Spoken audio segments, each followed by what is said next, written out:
जय माता दी।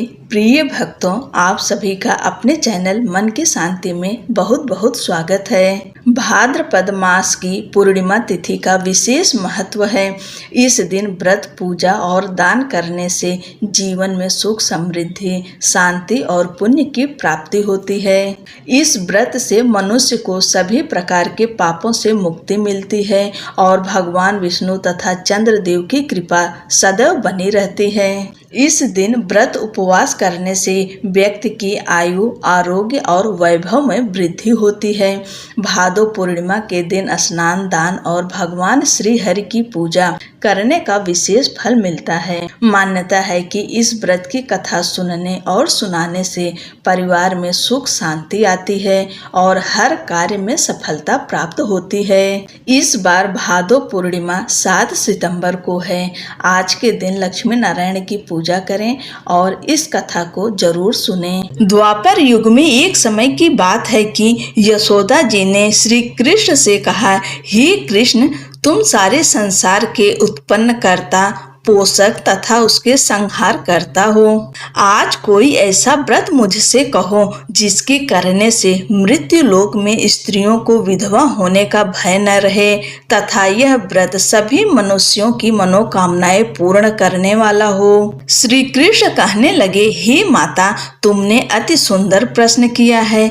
मैं तुमसे ऐसे ही व्रत को सविस्तार कहता हूँ। सौभाग्य की प्राप्ति के लिए स्त्रियों को 32 पूर्णमासियों का व्रत करना चाहिए। इस व्रत के करने से स्त्रियों को सौभाग्य संपत्ति मिलती है। यह व्रत अचल सौभाग्य देने वाला एवं भगवान शिव के प्रति मनुष्य मात्र की भक्ति को बढ़ाने वाला है। यशोदा जी कहने लगी, हे कृष्ण, सर्वप्रथम इस व्रत को मृत्यु लोक में किसने किया था? इसके विषय में विस्तार पूर्वक मुझसे कहो। श्री कृष्ण जी कहने लगे, इस भूमंडल पर एक अत्यंत प्रसिद्ध राजा चंद्रहास से पालित अनेक प्रकार के रत्नों से परिपूर्ण कातिका नाम की एक नगरी थी। वहां पर धनेश्वर नाम का एक ब्राह्मण रहता था और उसकी स्त्री अति सुशीला रूपवती थी। दोनों ही उस नगरी में बड़े प्रेम के साथ रहते थे। घर में धन धान्य आदि की कमी नहीं थी। उनको एक बड़ा दुख था कि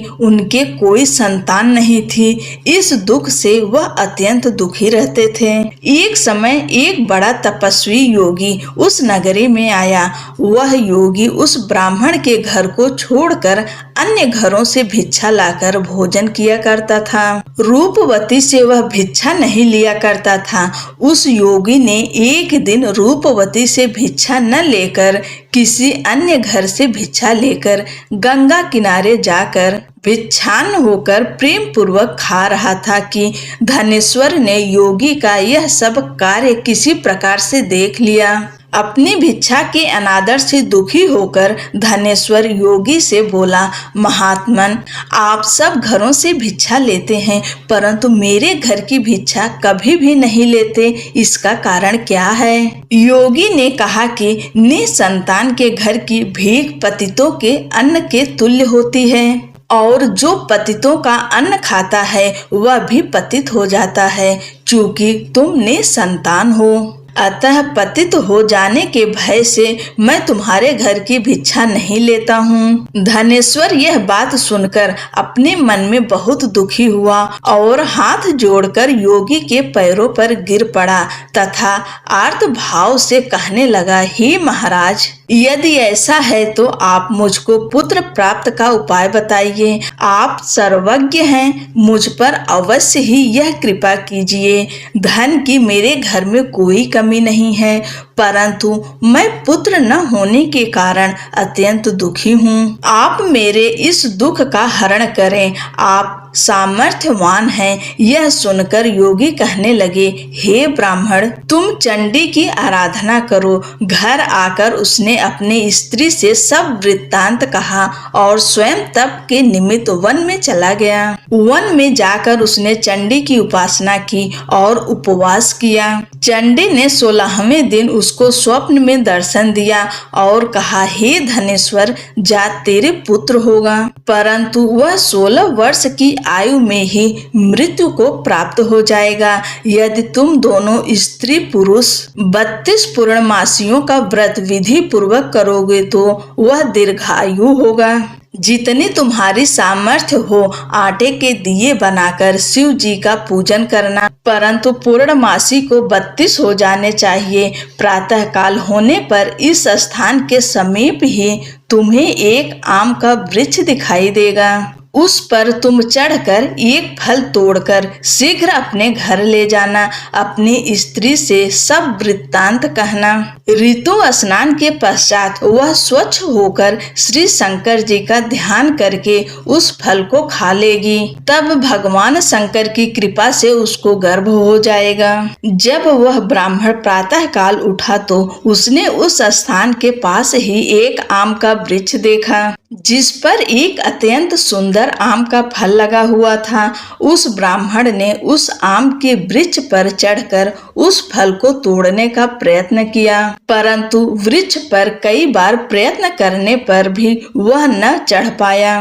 तब तो उस ब्राह्मण को बहुत चिंता हुई और विघ्न विनाशक श्री गणेश जी की वंदना करने लगा। हे दयानिधे, अपने भक्तों के विघ्नों का नाश करके उनके मंगल कार्य को करने वाले, दुष्टों का नाश करने वाले, रिद्धि सिद्धि को देने वाले, आप मुझ पर कृपा करके इतना बल दें कि मैं अपने मनोरथ को पूर्ण कर सकूं। इस प्रकार गणेश जी की प्रार्थना करने पर उनकी कृपा से धनेश्वर वृक्ष पर चढ़ गया और उसने एक अति सुंदर आम का फल देखा। उसने विचार किया कि जो वरदान से फल मिला था वह यह है और कोई फल दिखाई नहीं देता।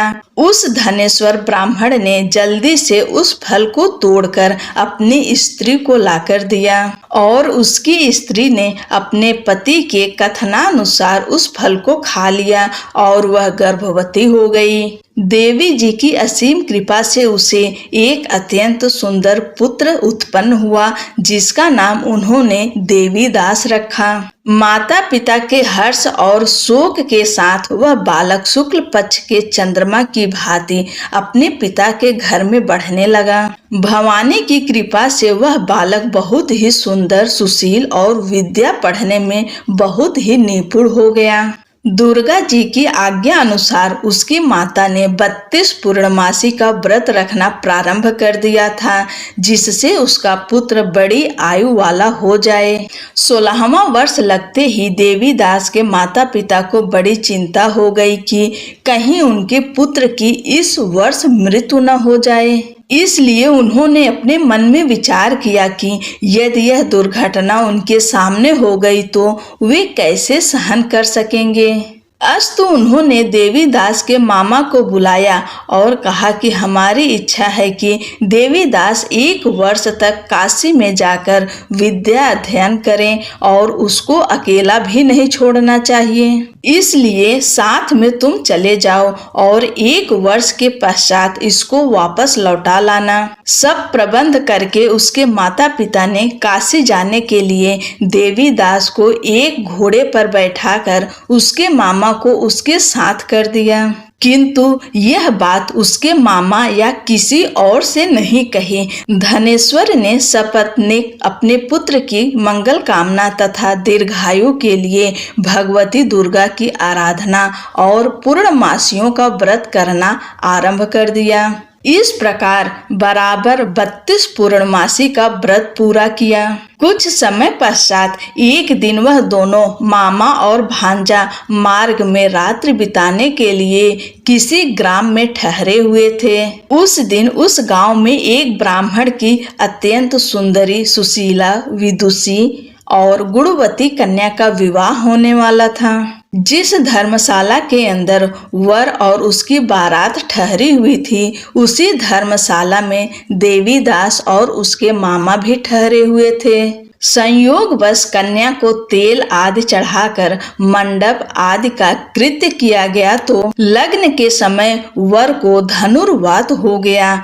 अस्तु वर के पिता ने अपने कुटुंबियों से परामर्श करके निश्चय किया कि यह देवीदास मेरे पुत्र जैसा ही सुंदर है, मैं इसके साथ ही लग्न करा दूं और बाद में विवाह के अन्य कार्य मेरे लड़के के साथ हो जाएगा। यह सोचकर देवीदास के मामा से जाकर बोला कि तुम थोड़ी देर के लिए अपने भांजे को हमें दे दो, जिससे विवाह के लग्न का सब कृत्य सुचारू रूप से हो सके। तब उसका मामा कहने लगा कि जो कुछ भी मधुपर्क आदि कन्यादान के समय वर को मिले वह सब हमें दे दिया जाए, तो मेरा भांजा इस बारात का दूल्हा बन जाएगा। यह बात वर के पिता ने स्वीकार कर लेने पर उसने अपने भांजा वर बनने को भेज दिया और उसके साथ सब विवाह कार्य रात्रि में विधि पूर्वक संपन्न हो गया। पत्नी के साथ वह भोजन न कर सका। वह एकांत में सोचने लगा कि न जाने यह कैसी स्त्री होगी। वह एकांत में इसी सोच में गरम निश्वास छोड़ने लगा तथा उसकी आंखों में आंसू भी आ गए। तब वधू ने पूछा कि क्या बात है, आप इतने उदासीन व दुखी क्यों हो रहे हैं? तब उसने सब बातें जो वर के पिता व उसके मामा से हुई थी उसको बतला दी। तब कन्या कहने लगी कि यह ब्रह्म विवाह के विपरीत कैसे हो सकता है? देव, ब्राह्मण और अग्नि के सामने मैंने आपको ही अपना पति बनाया है, इसलिए आप ही मेरे पति हैं। मैं आपकी ही पत्नी रहूंगी, किसी अन्य की कदापि नहीं। तब देवीदास ने कहा, ऐसा मत करिए, क्योंकि मेरी आयु बहुत थोड़ी है। मेरे पश्चात आपकी क्या गति होगी, इन बातों को अच्छी तरह विचार कर लो। परंतु वह दृढ़ विचार वाली थी, बोली कि जो आपकी गति होगी वही मेरी गति होगी। हे स्वामी, आप उठिए और भोजन करिए, आप निश्चय ही भूखे होंगे। इसके बाद देवीदास और उसकी पत्नी दोनों ने भोजन किया तथा शेष रात्रि वे सोते रहे।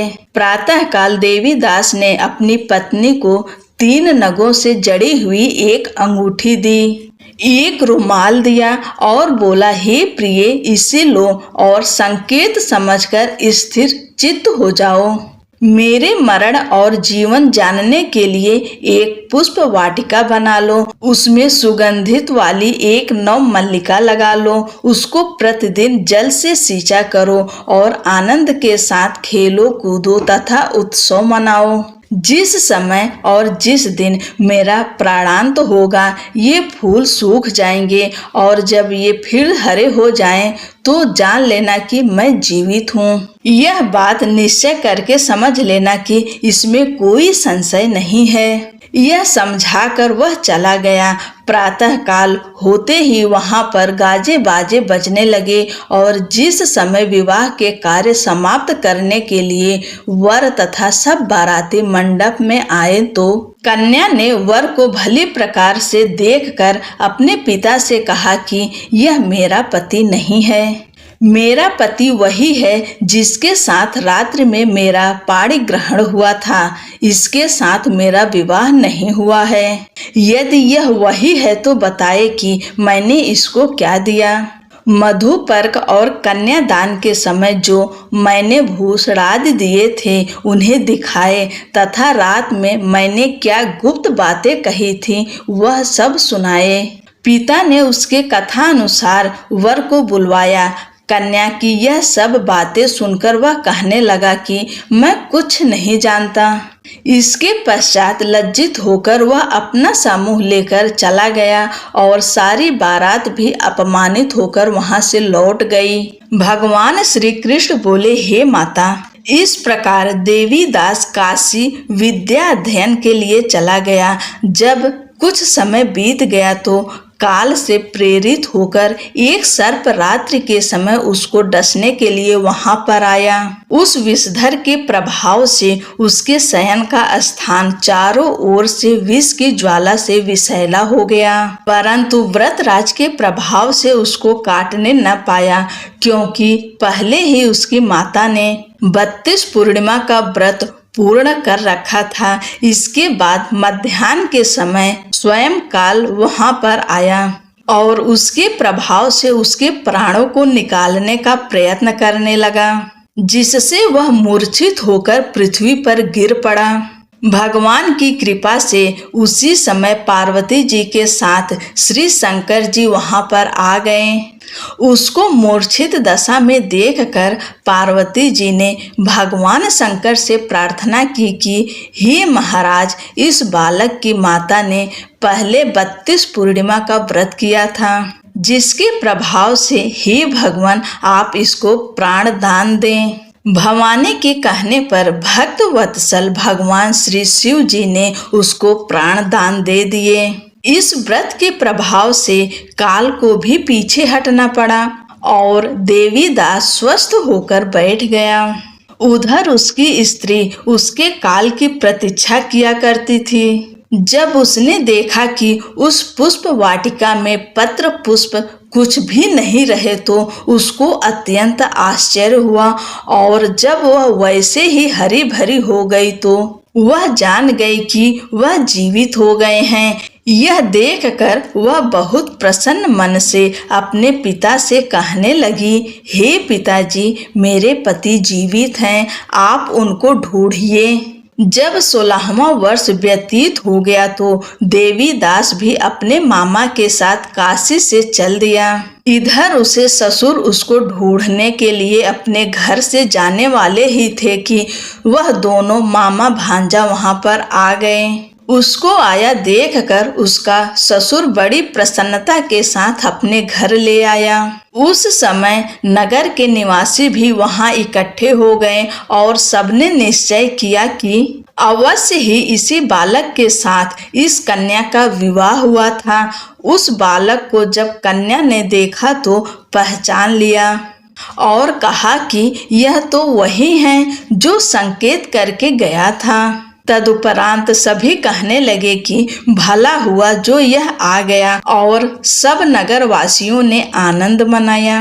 कुछ दिन बाद देवी दास अपनी पत्नी और मामा के साथ अपने ससुर के घर से बहुत सा उपहार आदि लेकर अपने घर के लिए प्रस्थान किया।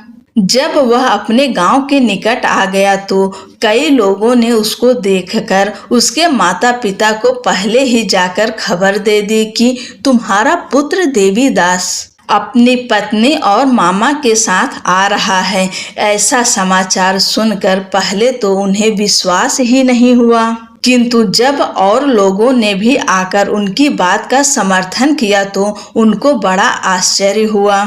लेकिन थोड़ी देर में देवी दास ने आकर अपने माता पिता के चरणों में अपना सिर रखकर प्रणाम किया और उसकी पत्नी ने अपने सास ससुर के चरणों को स्पर्श किया तो माता पिता ने अपने पुत्र और पुत्र वधू को अपने हृदय से लगा लिया और दोनों की आंखों में प्रेमाश्रु बह चले।